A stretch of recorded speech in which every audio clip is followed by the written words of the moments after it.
ফের বোলপুর সফরে সৌরভ গাঙ্গুলি, আসার দিনক্ষণ বাতিল। আগামীকালের পরিবর্তে 18ই মে বোলপুরে আসছেন সৌরভ গাঙ্গুলি। গত 25শে বৈশাখ রবীন্দ্র জয়ন্তীর দিনেই বোলপুর শহরে আসার কথা ছিল সৌরভ গাঙ্গুলির, কিন্তু তিনি ব্যস্ততা থাকার থেকে ফলে সেদিন পিছিয়ে যায় বোলপুর সফরে আসার তারিখ। এরপর সেদিনই দিনক্ষণ করা হয় আগামী 16ই মে বোলপুরের ডাকবাংলা ময়দানে আসবেন সৌরভ গাঙ্গুলি। আর সে নিজের জোর কদমে চলতে থাকে প্রস্তুতি। আর এদিন শেষ মুহূর্তের প্রস্তুতির পরেই হঠাৎই আগামীকালের বোলপুর সফর কর্মসূচি বাতিল করল সৌরভ গাঙ্গুলি। তার পরিবর্তে 18ই মে বোলপুরে আসবেন বলে জানিয়েছেন সৌরভ গাঙ্গুলি। যদিও বারবার এই সফর বাতিল হওয়া নিয়ে স্থানীয়দের কাছে আবেগঘন পরিস্থিতির সৃষ্টি হয়েছে।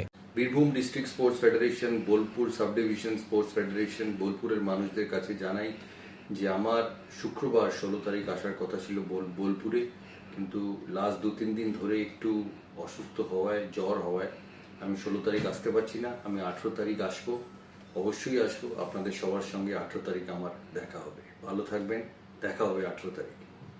বীরভূম থেকে শুভদীপ গুইয়ের report, crime press Bengal news.